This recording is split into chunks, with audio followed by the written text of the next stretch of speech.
Assalamualaikum warahmatullahi wabarakatuh. Kami calon guru penggerak Angkatan 10 Kabupaten Demak akan melakukan praktik demonstrasi kontekstual modul 2.3 yaitu coaching untuk supervisi akademik yang terdiri dari observer, coach, dan coacher. Bersama ini saya Uswatun Kasanah dari SD Negeri Temuroso 4. Saya Miftahul Huda dari SD Bakal Rejo 2. Saya Yamroni SPD dari SD Negeri Tangis 2. Selamat menyaksikan.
Assalamualaikum Pak Zam. Waalaikumsalam Bu.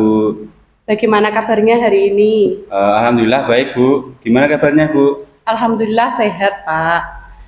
Baiklah Pak Zam, sebelum Pak Zam melaksanakan coaching, kita akan berdiskusi dulu tentang tahapan-tahapannya. Kita akan mendiskusikan tentang rubrik penilaian yang akan saya amati dalam pelaksanaan coaching Pak Zam dengan Pak Huda nanti. Apakah sudah sesuai dengan alur tirta dan juga kompetensi apa nanti yang bisa dikembangkan, bagaimana Pak Zam nanti bisa mendengarkan dengan penuh, hadir sepenuhnya, dan juga dapat mengajukan pertanyaan yang berbobot. Tak lupa pula ada beberapa prinsip yang nanti harus Pak Zam ketahui bahwa dalam pelaksanaan coaching ada prinsip kemitraan, proses berpikir kreatif, dan juga memaksimalkan potensi. Iya Bu. Baiklah Pak Zam, untuk pertanyaan pertama yang akan saya ajukan adalah kompetensi apa yang ingin Pak Zam kembangkan pada proses coaching kali ini? Begini Bu, kompetensi yang ingin saya kembangkan yaitu yang pertama adalah kehadiran penuh, yang kedua itu mendengarkan aktif, dan yang ketiga adalah memberi pertanyaan yang berbobot Ibu. Oh begitu Pak Nggih. Mungkin secara spesifik Pak Zam dapat sebutkan bagian mana yang nanti akan saya observasi secara spesifik. Bagian kompetensi yang ingin saya kembangkan Ibu itu adalah mendengarkan aktif, dan juga yang satunya itu memberikan pertanyaan yang berbobot Ibu. Oh berarti ada dua kompetensi Pak ya yang ingin spesifik saya amati. Baiklah Pak Zam, untuk indikator yang Pak Zam inginkan dalam keberhasilan dalam proses coaching ini apa ya?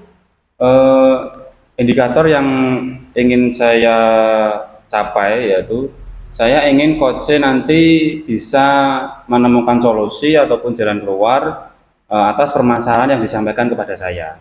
Itu Bu. Baiklah Pak Zam, sepertinya cukup sampai di sini dulu diskusi pra-observasi kita kali ini.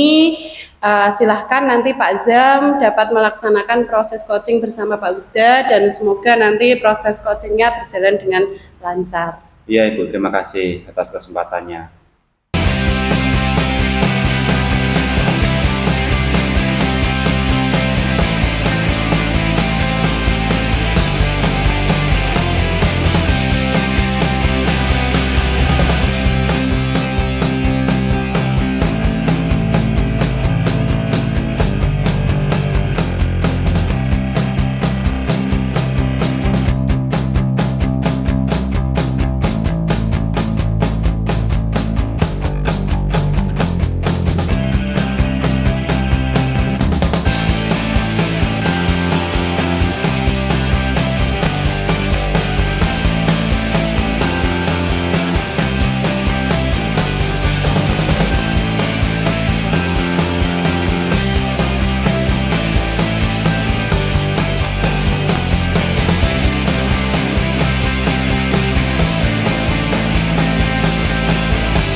Assalamualaikum Pak Yam, selamat siang.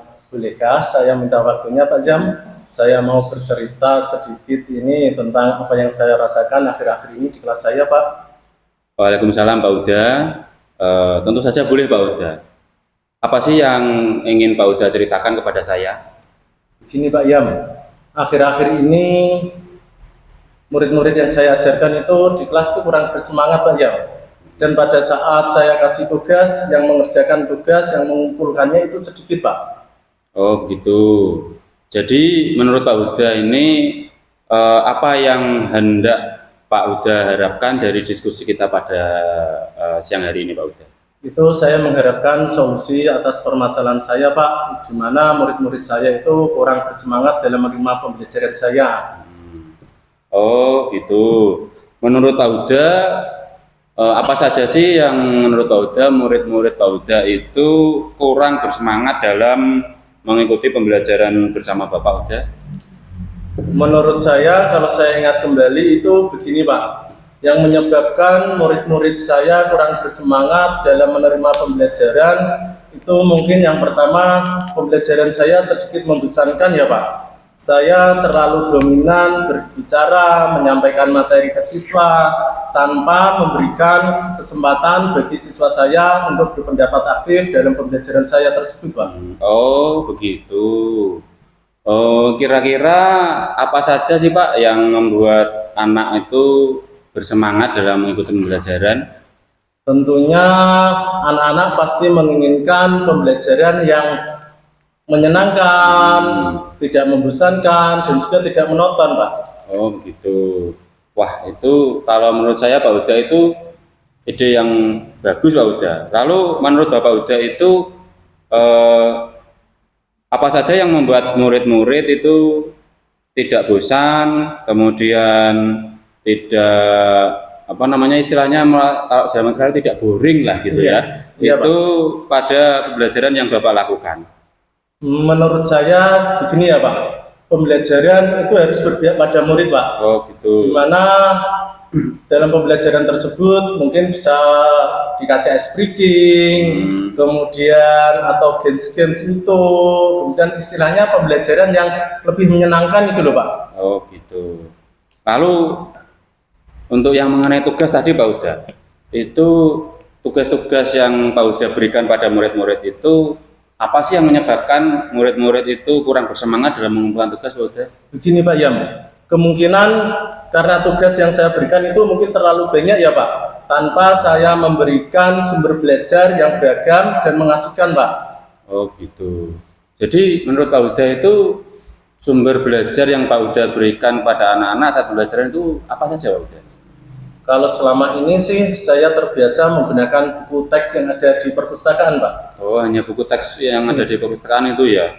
Mungkin Pak Uda bisa memberi contoh sumber belajar yang lain mungkin yang bisa diberikan kepada anak-anak?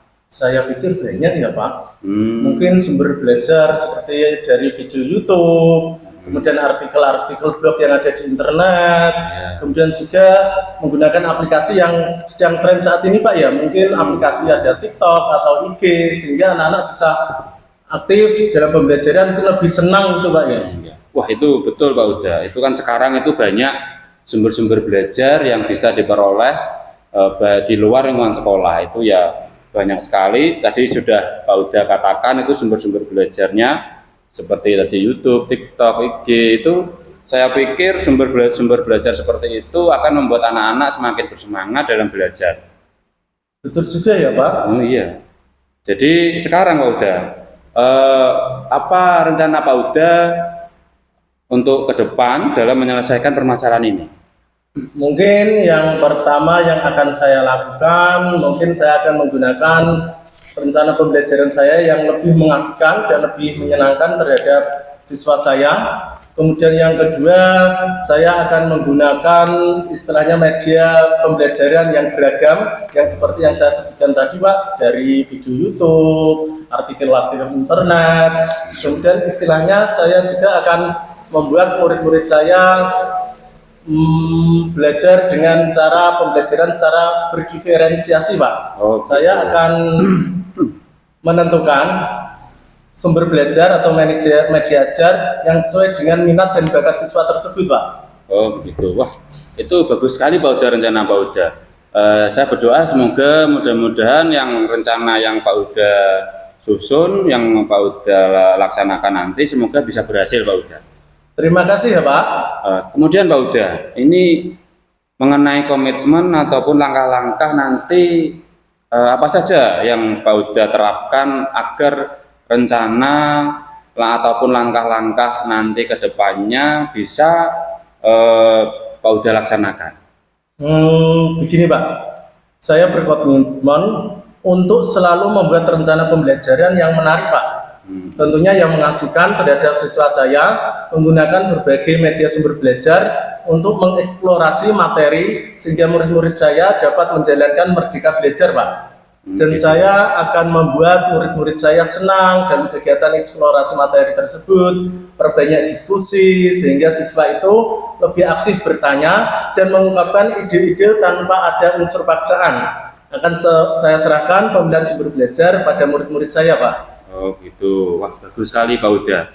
Oke Pak Uda, saya itu sangat mendukung langkah-langkah dan strategi yang akan Pak Uda ambil. Mudah-mudahan nanti pembelajaran untuk murid kedepannya bisa berjalan lancar, anak-anak bisa bersemangat, baik bersemangat dalam pembelajaran maupun dalam mengerjakan tugas Pak Uda. Terima kasih Pak Zam atas waktunya. Mudah-mudahan kita semua bisa menjadi guru yang dirindukan oleh murid-murid kita ya Pak. Ya. Dan terima kasih sudah meluangkan waktu pada siang hari ini Pak. Terima kasih Pak. Sama-sama Pak Uda, dan semoga bisa berjalan lancar nih Pak Uda. Amin.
Selamat siang Pak Zam. Selamat siang Bu. Baiklah Pak Zam, kita akan melakukan diskusi kembali setelah Pak Zam melakukan proses coaching pada Pak Uda. Iya Bu. Ada beberapa pertanyaan yang ingin saya tanyakan kepada Pak Zam. Pertanyaan yang pertama Pak Zam, bagaimana Bapak tadi menilai performa Bapak sendiri dalam proses coaching tadi? Begini Bu, kalau saya menilai saya sendiri pada proses coaching tadi, alhamdulillah proses coaching tadi itu bisa berjalan dengan baik dan lancar, yaitu tanpa kendala suatu apapun, gitu Bu. Oh, baiklah Pak. Terus apa alasan yang membuat Bapak itu menilai tadi berjalan dengan baik? Begini Bu, tadi itu pada proses coaching itu saya sudah berusaha untuk fokus, juga mendengarkan secara aktif, dan juga saya juga sudah memberikan pertanyaan yang cukup berbobot pada proses coaching tadi, sehingga saya menilai saya demikian. Oh, begitu Pak Zam. Kalau begitu, bolehkah saya menyampaikan hasil pengamatan saya, Pak? Oh, tentu saja Bu, boleh Bu. Baiklah Pak Zam, setelah saya tadi mengamati hasil coaching panjenengan dengan Pak Huda, ada beberapa hal yang ingin saya sampaikan. Yang pertama adalah pada saat coaching tadi, Bapak sudah sesuai dengan alur tirta. Yeah. Dan coaching berjalan dengan suasana santai, terjalin kemitraan yang bagus, coach terbuka terhadap Bapak sehingga coach mampu menyampaikan apa yang menjadi permasalahannya. Begitu ya Bapak. Yeah. Terus kemudian bagaimana pendapat Bapak mendengar hasil pengamatan saya? Mendengar pendapat dari Ibu mengenai pengamatan yang sudah tadi dijalankan itu, saya terima kasih sekali Bu, dan saya juga bersyukur tadi sudah berjalan dengan baik sesuai dengan alur tirta yang diharapkan. Iya Pak Yam, dari pengamatan saya tadi ada beberapa hal yang memang harus dikembangkan dalam proses coaching Pak Yam selanjutnya. Nggih. Di antaranya adalah ada bagian Pak Zam yang masih belum mendengarkan secara penuh, secara aktif, dan juga masih ada Pak Zam yang belum melaksanakan pertanyaan-pertanyaan yang mungkin belum berbobot sehingga Koace belum bisa memaksimalkan apa yang ingin diinginkannya sehingga solusinya pun juga belum begitu maksimal. Baiklah Pak Zam, dari diskusi kita kali ini apa yang sudah terbayang nantinya akan Bapak lakukan jika Pak Zam nanti melaksanakan proses coaching selanjutnya? Kalau nanti saya mendapat kesempatan untuk melakukan coaching lagi, Bu, saya akan berusaha untuk lebih fokus lagi, mendengarkan secara aktif, dan juga akan berusaha untuk membuat pertanyaan-pertanyaan lebih berbobot sesuai dengan alur tirta, sehingga nantinya itu coach bisa menemukan solusi, Bu, dari permasalahan yang mereka hadapi. Baiklah Pak Zam, bagus sekali, terima kasih. Tetapi sebagai penutup, ini pertanyaan terakhir dari saya, apa yang Pak Zam dapatkan dari proses coaching kali ini dan diskusi kita pada pagi hari ini? Dari proses yang kita jalankan pada pagi sampai siang ini, Bu, ini adalah pengalaman yang sangat bagus, dan ini pengalaman yang sangat bermanfaat bagi saya, dan saya berharap kedepannya saya bisa lebih baik lagi apabila menjadi coach dan bisa memberikan solusi bagi teman-teman yang memerlukan solusi permasalahan yang mereka hadapi dalam pembelajaran. Demikian, Ibu. Terima kasih Pak Zam, semoga kita sama-sama bisa mengembangkan potensi dan juga kita dapat melaksanakan praktek coaching sesuai dengan alur tirta. Terima kasih Pak Zam. Iya, sama-sama Ibu.